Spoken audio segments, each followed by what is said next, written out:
सपना की लाइफ बहुत ज्यादा कॉम्प्लिकेटेड रही है और इस कॉम्प्लिकेटेड लाइफ के बारे में बहुत सारे लोग हैं जो कि नहीं जानते हैं। हमारी वीडियोस के कमेंट सेक्शन में मैंने बहुत सारे ऐसे कमेंट्स देखे हैं जिनमें लोग मुझसे पूछते हैं कि भैया हमें तो पता ही नहीं है कि पूरी कहानी क्या है। तो आज की वीडियो में मैं आपको बताऊंगा कि पूरी कहानी क्या है सपना की, क्यों ये कंट्रोवर्सीज हो रही हैं और ऐसा क्या हो गया सडनली कि सपना को अपना इन लॉज का घर छोड़ के रेंट के घर पे रहना पड़ रहा है अपनी बच्चियों के साथ में। तो अगर आपको भी सपना की पूरी स्टोरी जाननी है स्टार्टिंग से तो इस वीडियो को एंड तक देखिएगा, बिकॉज इस पूरी स्टोरी में बहुत सारी कंट्रोवर्सीज हैं जिसमें कई बार आपको सपना भी गलत लग सकती है और कई बार उसके साथ जो हो रहा है वो भी गलत लग सकता है। तो इसको एंड तक देखिएगा, किसी भी कंक्लूजन पे पूरी बात सुने बिना मत जंप कीजिएगा।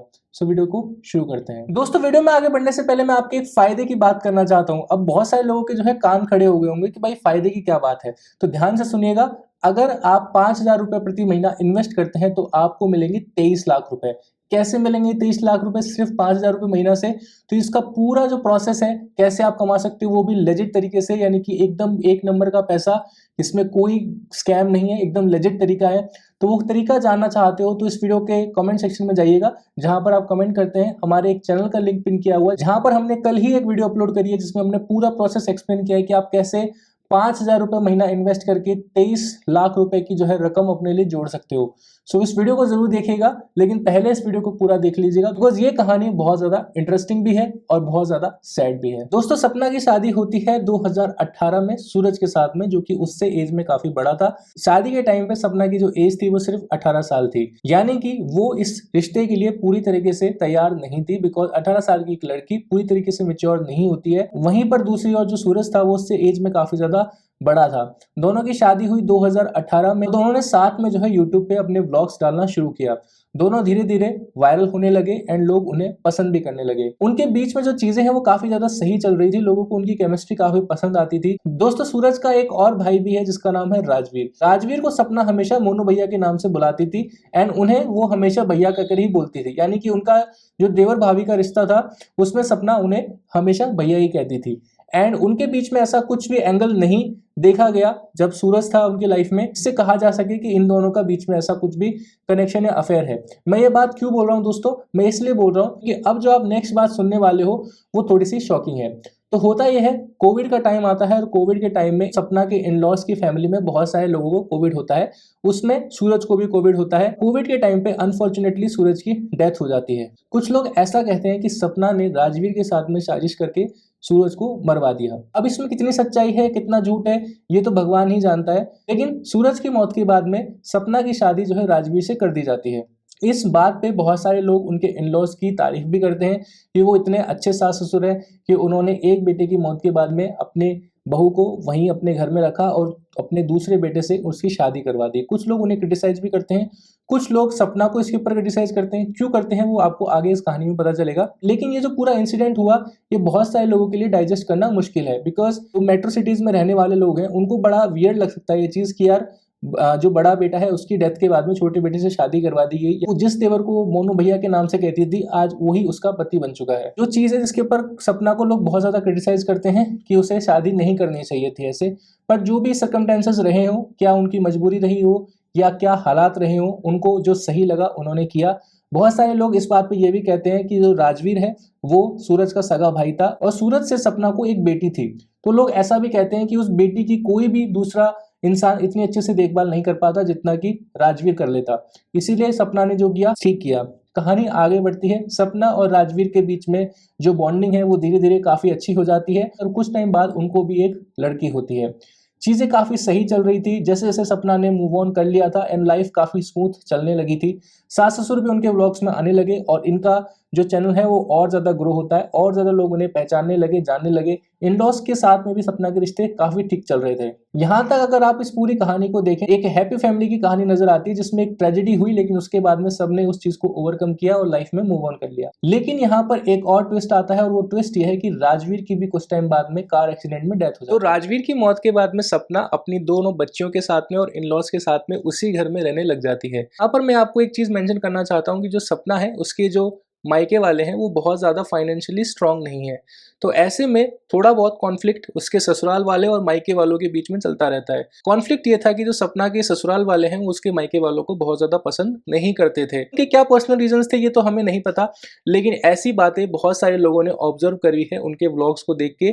और एक व्लॉग के बारे में बहुत सारे लोग रेफरेंस देते हैं जहाँ पर सपना के मायके वाले उनके घर उनसे मिलने आते हैं, लेकिन जो उनके ससुराल वाले हैं वो उन्हें अच्छे से ग्रीट नहीं करते, ना ही उनसे ठीक से बात करते हैं। स्पेशली ये बात कही जाती है सपना की सास के लिए कि सपना की सास ने उनके जो मायके वाले हैं उनको अच्छे से ट्रीट नहीं किया। अब कहानी आगे बढ़ती है तो सपना अपनी दोनों बच्चियों के साथ और अपने सास ससुर के साथ उसी घर में रह रही है। अब सपना के व्लॉग से धीरे धीरे ये समझ में आता है कि सपना उस घर में खुश नहीं है। अब लोग अपने अपने ऑब्वियस रीजंस देने लग जाते हैं, लोग उसके ऊपर इल्ज़ाम लगाते हैं कि अब इसे तो तीसरी शादी करनी है। ऐसी बहुत सारी चीज़ें सामने आती हैं, लेकिन इस कहानी में एक बहुत ही बड़ा शॉकिंग टर्न तब आता है जब सपना एक ऑडियो सब लोगों के सामने रखती है जिसमें जो सूरज है वो सपना को बहुत बुरी तरीके से मार रहा होता है। और सपना बताती है कि मेरी इस घर में शादी हुई थी एंड चीज़ें राजवीर की मौत के बाद में और ज़्यादा खराब हो गई हैं। और फिर कुछ टाइम बाद हम लोग देखते हैं कि सपना अपने इन-लॉज़ के घर को छोड़ के रेंट पर रहने लग जाती है अपनी बच्चियों के साथ में। एंड उसने फिर बहुत सारी ऐसी बातें रखी और उसने बहुत सारी ऐसी चीज़ों के बारे में बात करी जो कि ये साफ-साफ दिखाती है कि उसके इन-लॉज़ के साथ में उसके रिश्ते कुछ ख़ास अच्छे नहीं चल रहे। इसमें बहुत सारी रिकॉर्डिंग्स थी एंड बहुत सारी ऐसी बातें थी जिनसे ये आप साफ-साफ समझ सकते हैं कि सपना अपने इन-लॉज़ के साथ में खुश नहीं है। पूरी कहानी में बहुत सारी कंट्रोवर्सीज़ हैं। बहुत सारे लोग सपना को इस बात पे क्रिटिसाइज़ कर देते हैं कि उसने बूढ़े माँ-बाप को छोड़ दिया उनके बच्चों के मौत के बाद में, लेकिन बहुत सारे लोग इसमें सपना को सपोर्ट भी कर रहे हैं। अब बात यहाँ पर ये आती है कि जो उसके इन-लॉज़ की प्रॉपर्टी है, सपना उस प्रॉपर्टी में अपनी बच्चियों के लिए हिस्सा चाहती थी, लेकिन उसके जो ससुराल वाले हैं, वो आप बोल सकते हैं कि नहीं चाहते कि सपना को कोई भी हिस्सा मिले। अब उसमें भी बहुत सारे लोग तरह-तरह की बातें करते हैं कि लोग कहते हैं कि वो इसलिए नहीं दे रहे उसको प्रॉपर्टी, उन्हें लगता है कि सपना तीसरी शादी कर लेगी एंड प्रॉपर्टी भी उसके साथ में चली जाएगी। इसीलिए वो बच्चियों के नाम पे जो प्रॉपर्टी है वो अभी बच्चियों को नहीं देना चाहता। अब इसमें कौन सही है कौन गलत है ये तो हमें नहीं पता, बिकॉज़ हमने अभी तक सिर्फ सपना का पक्ष सुना है, हमने उसके इन-लॉज़ का पक्ष नहीं सुना। तो हमेशा एक साइडेड स्टोरी पे बिलीव नहीं करना चाहिए। अब इसमें सपना इस पूरी स्टोरी में सपना काफ़ी हद तक जो है सही नज़र आती है और ये चीज़ बिल्कुल ऑब्वियस है कि उसे बहुत सारे स्ट्रगल का सामना करना पड़ रहा है इस टाइम। लखनीत व्लॉग जिसमें नीतू और लखन है, दोनों ही सेंसिबल इंसान हैं और इस पूरे मैटर पे वो सपना को सपोर्ट कर रहे हैं। अब उन्हें कुछ तो ऐसा पता होगा जिसको देखने के बाद, जिसको सुनने के बाद में वो उसे सपोर्ट कर रहे हैं। And most of the people जो कि सपना के सब्सक्राइबर्स हैं वो सपना के फेवर में ही बात कर रहे हैं, सपना को पसंद ही कर रहे हैं। अब इस पूरी कहानी में हम एग्जैक्टली ना तो उसके इन-लॉज़ को गलत ठहरा सकते हैं, ना ही सपना को गलत ठहरा सकते हैं, बिकॉज़ इतनी ज़्यादा कॉम्प्लिकेटेड ये स्टोरी है कि कहना मुश्किल है। आपका क्या टेक है इसके बारे में मुझे कमेंट सेक्शन में ज़रूर बताइएगा। इस पूरी कहानी में कुछ लोग ऐसे भी हैं जो कि सपना के इन-लॉज़ का सपोर्ट करते हैं और सपना को ब्लेम करते हैं कि सपना यहाँ पर गलत है। लोग कहते हैं कि सपना के इन-लॉज़ गलत हो ही नहीं सकते क्योंकि उन्होंने तो एक बेटा खोकर अपने दूसरे बेटे से अपनी बहू की शादी करवा दी। यानी कि वो चाहते थे कि सपना उन्हीं के घर में रहे। एंड सपना ने भी बहुत सारे व्लॉग्स में ये बात कबूली है कि जब वो घर छोड़ना चाहती थी, उनके ससुर जी रोने लग गए थे एंड उस वजह से उन्होंने घर नहीं छोड़ा था। लेकिन वही ससुर जी आज सपना के घर छोड़ने पर एक बार भी ये पूछ नहीं रहे कि तू कहाँ पर है और बच्चियों को लेकर वापस से घर पे आ जा। अब ये जो सवाल है इन सब का जवाब समय ही दे सकता है और जब तक हम उनके इन-लॉज़ का पक्ष पूरी तरीके से नहीं सुनते, ये चीज़ें कभी भी क्लियर नहीं होने वाली है। दोस्तों, सपना के इन-लॉज़ की जो प्रॉपर्टी है, उसके ऊपर सपना की बच्चियों का लीगली हक बनता है। लेकिन जब सपना ने वो हक उनके इन-लॉज़ से माँगा, तो वो इसके ऊपर टालम-टोल करने लगे और सपना को कहने लगे कि अब तेरा यहाँ पर क्या बाकी रह गया है। इस तरह की बातें की गई, बहुत सारे इल्ज़ाम सपना के ऊपर लगाए गए, लेकिन at the end of the day वो नहीं चाहते कि वो सपना को किसी तरह की प्रॉपर्टी दें। कुछ लोग उनके डिफेंस में ये कहते हैं कि वो इसलिए सपना को प्रॉपर्टी नहीं देना चाहते क्योंकि उनको लगता है कि कल को सपना कहीं तीसरी शादी कर लेती है तो उनकी प्रॉपर्टी भी चली जाएगी और उनकी बच्चियों का कोई और ही बाप बन जाएगा। तो ये भी बात हो सकती है। कुछ लोग ये कह रहे हैं कि सपना के जो ससुराल वाले हैं वो बहुत ज़्यादा लालची हैं और गंद और सही लोग नहीं हैं, इसीलिए वो सपना को सपोर्ट नहीं कर रहे। आज 2-2 घर होते हुए सपना को आज रेंट के घर में रहना पड़ रहा है। सोशल मीडिया पे सपना को बहुत सारे लोग ट्रोल भी कर रहे हैं, जिससे परेशान होकर सपना ने ये कह दिया कि मुझे मेरी बच्चियों के लिए कोई भी प्रॉपर्टी उनकी नहीं चाहिए, मैं खुद कमा लूँगी और खुद से उनको परवरिश दूँगी। जो ये स्टैंड सपना ने लिया, ये स्टैंड मुझे सपना का काफ़ी ज़्यादा पसंद भी आया था एंड मैंने उसकी बहुत ज़्यादा तारीफ़ भी करी थी हमारे चैनल पर वीडियोज़ बनाकर। आप चाहें तो वो वीडियोज़ जाकर के देख सकते हैं, आपको समझ में आ जाएगा। तो ये जो स्टोरी है ये स्टार्टिंग से लेकर एंड तक बहुत ज़्यादा कंट्रोवर्शियल है एंड इसके अंदर बहुत सारे सवाल भी हैं जिनका जवाब हमारे पास में नहीं है। तो मैं बस यही कहना चाहूँगा कि किसी कंक्लूजन पे एकदम से जंप ना करके किसी को भी गलत ना ठहराया जाए, वो ज़्यादा बेटर है। सपना के साथ में आज जो हो रहा है वो जेन्युइनली काफ़ी ज़्यादा स्ट्रगल कर रही है सिचुएशन के साथ में। अब इसमें कौन सही है कौन गलत ये तो नहीं पता, लेकिन अगर देखा जाए तो इस पूरी स्टोरी में सपना और उनके इन-लॉज़ दोनों का ही नुकसान हुआ है, क्योंकि उनके इन-लॉज़ ने अपने 2 बेटे खोए हैं, वहीं पर सपना ने अपने 2 हस्बैंड्स खोए हैं। और कुछ लोग यहाँ पर इस पूरी स्टोरी को चाहते ही नहीं है कि कभी ख़त्म हो, क्योंकि लोगों को अच्छे खासे व्यूज़ आ रहे हैं। तो लोग चाहते हैं कि इस स्टोरी में नए-नए ट्विस्ट आते रहें ताकि हमें मसाला मिलता रहे, कि बिल्कुल गलत है।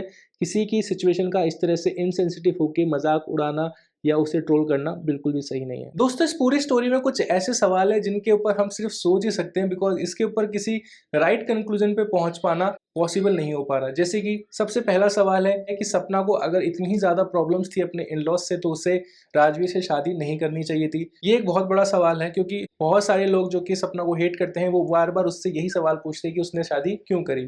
तीसरा सवाल ये है कि कुछ लोग ये भी कहते हैं कि सपना की इतनी कम उम्र में शादी करवाना वो बिल्कुल सही नहीं था। कुछ लोगों का ये भी कहना है कि सपना शादी से पहले माइनर थी, यानी कि 18 साल से भी उसकी एज कम थी, जो कि लीगली सही नहीं है। तो इस कहानी में बहुत सारे लूप होल्स हैं, बहुत सारी कंट्रोवर्सीज़ हैं, लेकिन at the end of the day मैं बस यही कहना चाहता हूँ कि मैंने अपने इस चैनल पे सपना को डे 1 से पूरा सपोर्ट किया है, उसकी चीज़ों को लेके बहुत सारा सपोर्ट किया है।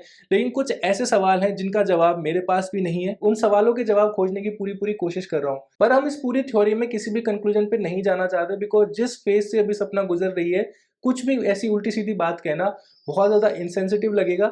एंड इस टाइम उस लड़की को जेन्युइनली सपोर्ट की ज़रूरत है। और मैंने वीडियोज़ के माध्यम से आप में से बहुत सारे लोगों को हमेशा यही कहा है कि आपको उसे सपोर्ट करना है। इवन मैंने आप लोगों को तरीका भी बताया कि किस तरह से आप सपोर्ट कर सकते हो उसे। आपको इस पूरी स्टोरी में सपना सही लगती है, गलत लगती है, कमेंट सेक्शन में ज़रूर बताइएगा। और आपके मन में भी इस पूरी कहानी से रिलेटेड कोई डाउट है, वो भी आप ज़रूर बताइएगा।